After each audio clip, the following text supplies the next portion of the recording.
Alright guys, so today we'll watch this video by CodeHead. Definitely go and check out his channel. You want to make games for a living? That's adorable. You must be new here. For a lot of us, game development started as a dream. You play something like Breath of the Wild, or The Witcher, or Elden Ring, or my favorite video game series of all time, God of War, and think, I want to build worlds like that. Yeah, many people started game dev in that way. I know many people started it in a different approach. Like maybe some people started it watching and working in cinematography, then turned into game development. Many people started it though, especially solo game devs and indie game devs started it from a passion in video games when they were younger. Some people started it even from college, started game development in college, or even converted themselves. They were like in art college, then went into solo game dev or indie game dev or even programming majors. So yeah, many people came from different backgrounds, but many of them came from just passion for video games industry. That.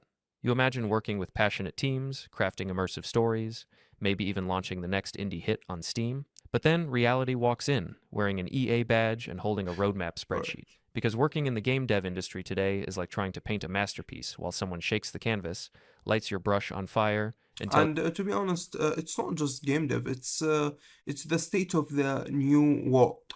It's the same for web design. It's the same for food industry. It's the same for cinematography. It's the same for multiple companies, especially after COVID and the rise of AI generated content and the layoffs of the middle management because of the inflation.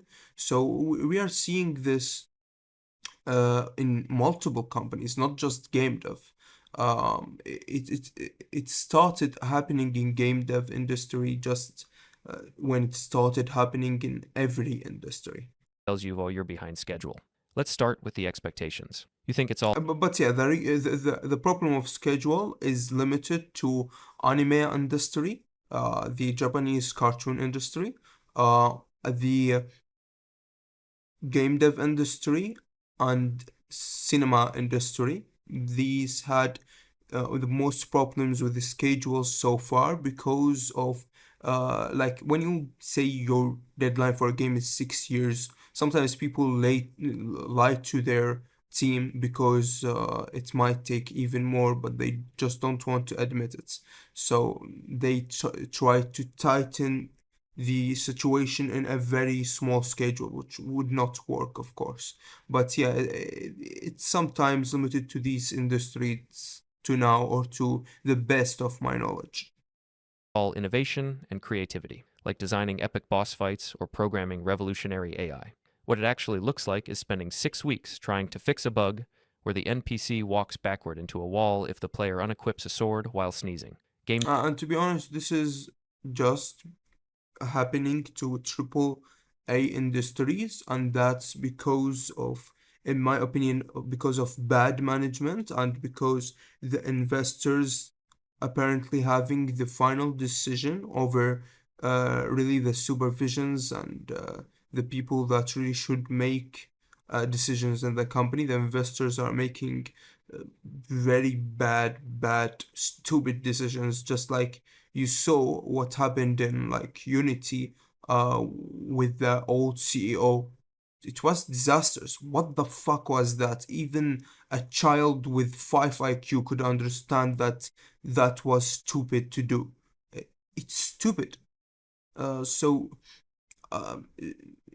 it's not like even it did not come from greed or something. It was just stupid. They could not get anything from it. It could not pass away, and it was disastrous. Uh, Sometimes I think of these investors as one of the most stupid people alive that just were born rich and invested some money in industries they don't even know about. So yeah, sometimes it's just a bad management or a bad investment, bad decisions from higher management, to be honest. dev is hard, not oops, I forgot a semicolon hard. More Yeah. Game dev is one of the hardest majors out there. like the physics engine explodes Especially solo game dev. It's like hell. in difficulty. It's just like playing Minecraft hardcore x 5000, while normal work could be normal or peaceful. It's crazy. If someone jumps while crouching on a slope in multiplayer mode hard. And that's before Learning solo game dev is it's just like trying to play a competitive game, just like World of Warcraft or LoL. Uh, in competitive in a world champion competition while you just launched the game. It's like that of difficulty. marketing decides your game needs a battle pass, loot crate. That's something also bad. I don't know how could marketing department affect the development department. Some companies do that and it's completely stupid. The marketing department should market the game that we already planned and we did. I didn't just make God of War and you tell me, oh, put a fucking battle pass on it or something like that. Oh, fuck off. You market the game that I made, not the complete opposite. You tell me what game is marketable. This is stupid. Crates and 12 skins for a dog companion that doesn't even have an animation rig yet. But wait, it gets worse. Crunch. Oh, yes, the unholy word that has haunted this industry for decades. For the uninitiated, crunch time is when the calendar says we're screwed, and the studio says, Yeah, this is just, again, bad management. People don't know how to fit a fucking right schedule. AAA studios putting thousands of people while you do not really need that much of people to make a game. So they just, most of the time spent in companies is just trying to communicate and send tasks and logistics and stuff like that. It's pretty bad and we saw it. You do not really need that to make games.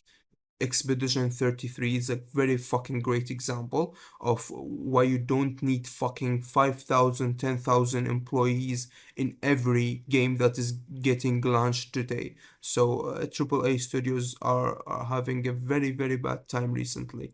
just one more all nighter.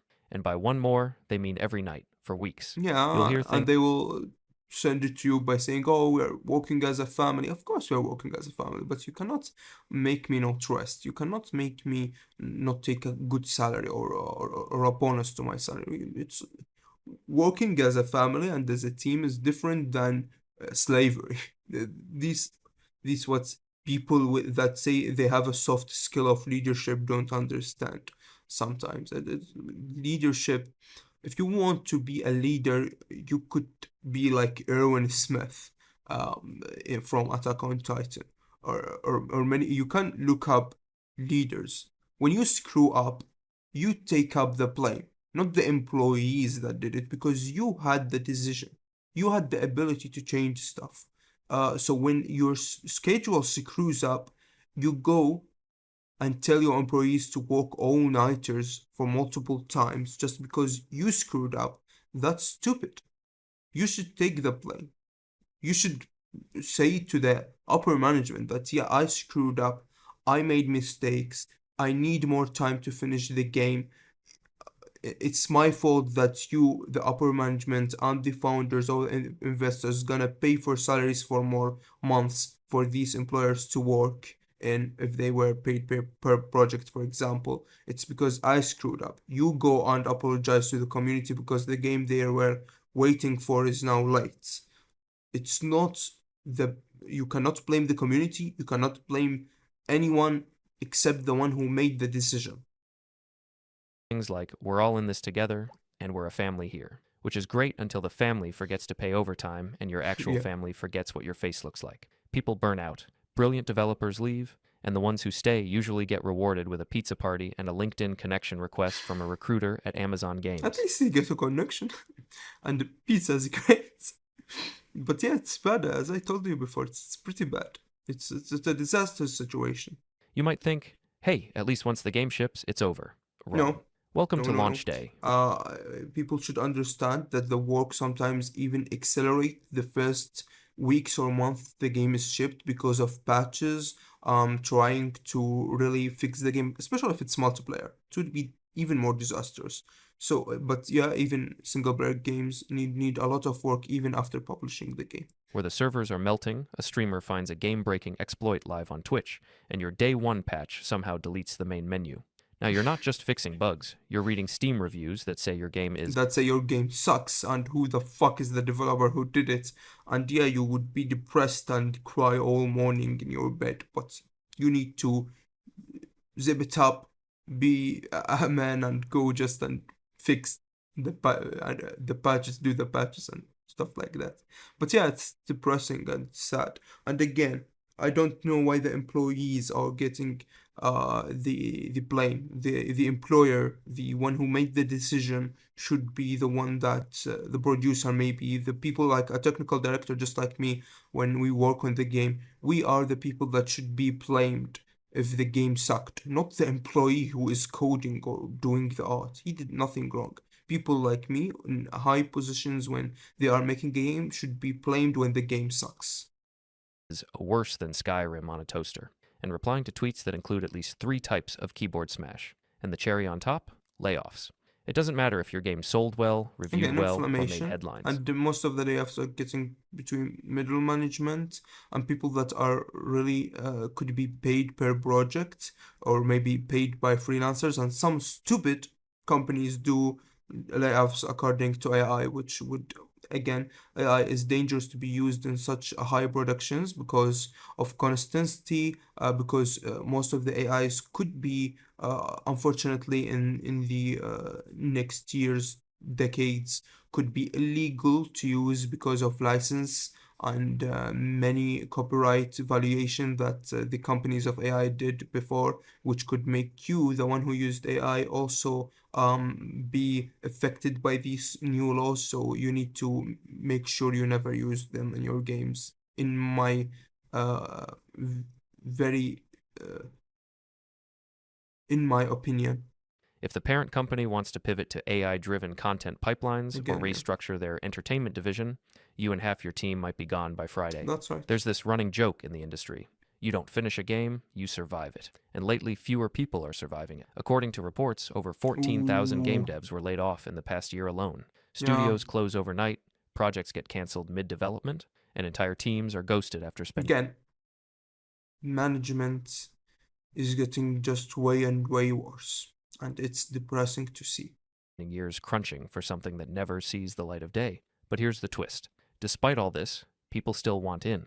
Why? Of Because course, even if it's bad, in every industry, I just want to make the thing that I dreamed when I was a kid to make. I don't just want to depress over it overnight and think of it the rest of my life, like why I didn't do this and why I didn't do this. I will just do it no matter what difficulties are there, because difficulties are there in every major of aspect of your life. making games is magic. When it works, when something clicks, when your code makes a character jump, or your art You can't remake the happiness of seeing someone tries your game and having fun, to be honest. style gets praise, or your narrative moves someone, it's addictive. The problem is, the system doesn't reward the magic. It milks it, mismanages it, then I moves don't believe this. Expedition 33 is magic. It's again a very successful game. It's just that people are either not experienced enough to make this magic work commercially, or it works sometimes and just we just don't notice it. on. So should you get into game dev? Sometimes you try games. The first time I tried Hollow Knight, did you know that I never knew it was an indie studio until I read the story. I I thought Hollow Knight was made by a double A to triple A studio. So sometimes you just don't notice it. Maybe. If you love it enough to push through the chaos, if you can set boundaries and not romanticize suffering for the sake of art. But if you want creative freedom, sustainable hours, and actual respect for your work, you might want to look elsewhere, or at the very You no, it's all everywhere. It's because of inflammation on the state of the world. You can't find that comfort zone in such industry anymore, unfortunately. least, make sure your side It's hustle a has a state of resume. politics. Speaking of side hustles that don't involve working 14-hour days to patch loot box bugs, let's talk about today's sponsor, WAP. If you want to build a SaaS or any other kind of tech product, getting users is the hardest part. You build something solid, then Yeah, what? again, No that's distribution. right. That's where WAP comes in. Ooh, let me have some of that Cool Whip. What'd you say? WAP is a community platform where creators sell your app for you. You list your app on the WAP app stores. Creators install it into their WAP and promote it directly to their audience. One This big looks like creator a can mean nice idea, thousands of paying users but I've instantly. never WAP used it handles before, to be payments, honest. authorization, and distribution all in one place. You build the product, creators bring the audience. Check it out at Check it out and wap.com/developers. yeah, Thank you for sitting through don't yet know if it another works tech or not. rant, and if you enjoyed, Again, amazing video by CodeHead. Go definitely and check out his channel and drop a comment telling us your opinion. Thanks for watching and see you in the next video.